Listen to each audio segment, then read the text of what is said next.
Mixue blew up last year and Lucky Cup just opened their first store this month, and within the first day itself, 2,000 over coffee were being sold. Now these China brands came up from nowhere and now suddenly they're everywhere in Malaysia, selling those cheap ice cream at RM1.50 and coffee at RM4.50. Are they actually killing our Malaysian favorite brands like ZUS and Tealive? Well, in this video we'll unpack the playbook behind their crazy cheap prices, how they even make money with it, how they are squeezing our local brand, and what it means for your money and opportunities. So, last week I tried Lucky Cup. Their ice cream was RM1.50. That's cheaper than Mixue's cone. So, why would a brand undercut their own sister company? Yeah, fun fact, if you do not know, Lucky Cup and Mixue are from the same parent company. Well, the answer is this: they don't mind bleeding upfront. You see, China businesses are master at sacrificing profits today for the dominance of tomorrow. And that's the shock. So the real question is, how do they afford to lose money and still expand?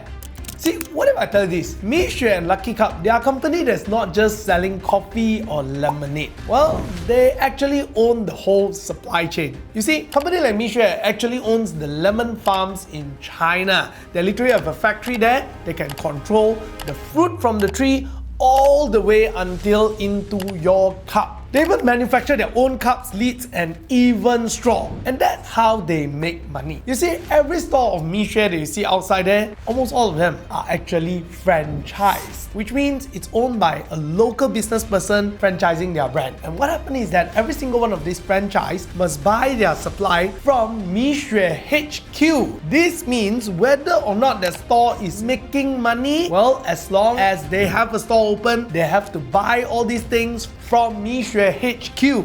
This means Mixue is gonna make money regardless of this franchise make money or not. Think about it. Our local brands like Tealive will actually have to buy their own sugar syrup. Mixue make their own sugar syrup. ZUS have to buy beans from supplier. But Lucky Cup probably have their own bean farms as well. So here's the thing, their lemonade and their coffee is not really their business. Their business is actually the supply chain. And once you own the supply chain, you can play with prices in a way that competitors simply can't compete with. So here's the hidden weapon.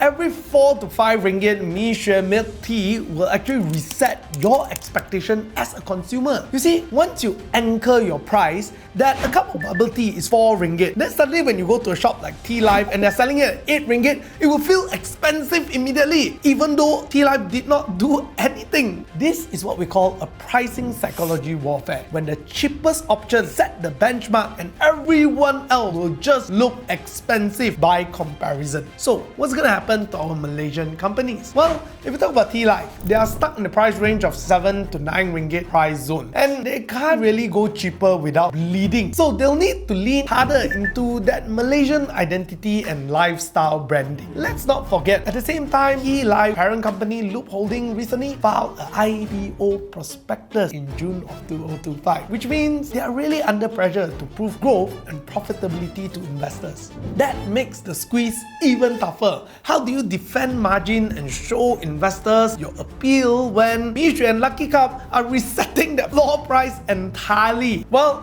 I'm not sure, but perhaps Tealive's best bet is actually to double down on their unique Malaysian flavor, strong brand storytelling, and customer experience. Things that global value chain can't easily replicate. Well, hope they can do well in that. Then let's talk about ZUS Coffee. ZUS was built as an affordable version of Starbucks. You get a premium cup of coffee at an affordable price. But recently, Lucky Cup has just undercut them with ultra cheap items. They are talking about ice cream at RM1.50, coffee lemonade at RM3.50, and Americano at only RM4.50. ZUS Americano is RM6.90. That puts huge pressure on their positioning. Now, now with Lucky Cup lashing the prices, well, ZUS is truly facing a squeeze. They can't match prices without burning margin. Perhaps their challenge is to double down on quality, consistency, delivery convenience, and loyalty program. Basically, make customers feel that paying a little bit extra for ZUS Coffee is still worth it compared to Lucky Cup's bare minimum offering. So what this means for you as a consumer? Well, if you think that this is just a fight between the F&B brands, well, it's not. It actually directly affects us as a consumer as well.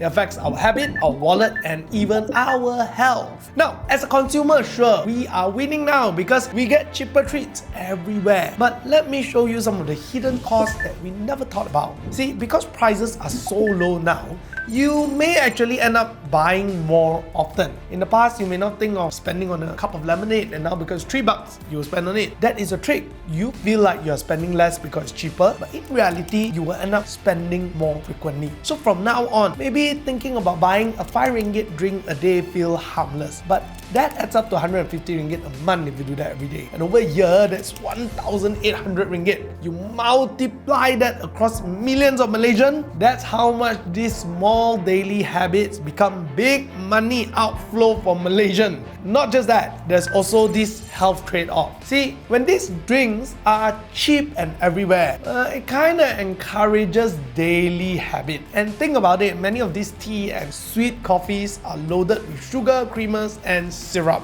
Over time, this adds up to health costs as well. High risk for diabetes, obesity, and energy crashes. It feels affordable now, but for the long term, that bill could show up in your medical expense and quality of life. And let me tell you something that people don't talk about. This price war doesn't just hit cafe or our wallet, it can shift our Malaysia economy policies. You see, because this can shift our entire CPI basket. Here is what I mean. Malaysia's CPI is basically our tracker for our inflation. Basically, CPI tells us how much is our inflation right now, and it tracks our everyday expenses, including food and drinks when we eat outside. So, if we have something that charges an extremely cheap price, like a 3 ringgit lemonade or 1 ringgit 50 cent ice cream, it will give this perception that eating out today is cheaper.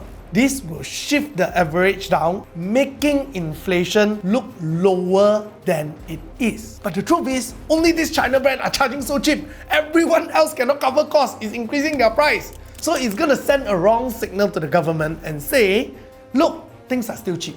And this is a very huge problem because when it comes to establishing policy, CPI is a very important reference. Ultimately, it can influence our salary policies, business pricing strategy, and even how we benchmark cost of living. So, while you feel that you're saving up when you spend on a cup of cheap lemonade, the long-term effect is that our whole economy may start expecting cheaper food prices, and that expectation will shape our future growth and income. However, the caveat here is this: will our government pick Mixue or Lucky Cup as one of the items to be measured in CPI? Well, at this point, not yet. But if more people uses it, or if government wishes to show a lower inflation, well, now they have an option. Now, here's the thing. If you think all these China brands coming out of nowhere, suddenly growing, it just happened, well, it's actually not an accident, and their strategy is not as well. These low prices are actually a very smart marketing strategy. They are backed by China's national strategy. There's this thing called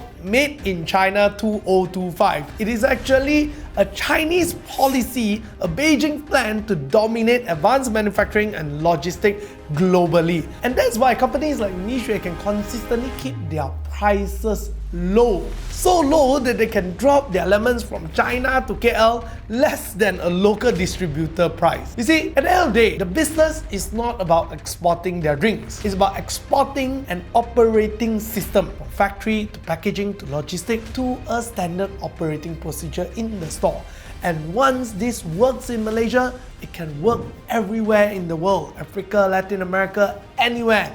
And that is a global soft power. You set the price floor so that you can own the whole market. I would say that's quite a brilliant strategy for world domination when it comes to business. So, what can you actually do with this knowledge? Well, if you're someone who's very prone to spending money because things are cheap, well, watch out for the 5 ringgit a day habit. If you don't have it, don't go and pick up, just simply because things are cheaper right now. Better to redirect those money into saving or investment. You can get much more return and you don't get diabetes as well. Now, if you're an entrepreneur, my suggestion to you is this: do not fight on price with China brand. Build on identity, health, and experience. Assess the current market. Look for white spaces in the market where no brands have yet moved in. Then go to those spaces. Don't fight for price. And if you are an investor, well, here's where the opportunity is. You gotta pay attention. Just like ignoring McDonald's in the 80s was a mistake, well, ignoring China's F&B giants and their consumer companies today could be a big mistake as well. So, look at their consumer stocks, packaging, logistics, and all this other stuff. I have to say, it's not an advice, just a suggestion for you to study. You see, at the end of the day, those cheap lemonade or cheap coffee or cheap bubble tea is not about the price. I would say it's actually China showing us how they are playing this game. Owning a supply chain, bleeding upfront, winning for long term. And the lesson for us is this: when you see a company selling things for cheap, it is never an accident. The real question is, will we just consume their product, or will we see the opportunity behind a changing business model? Do tell us which is your favorite brand down in the comment below.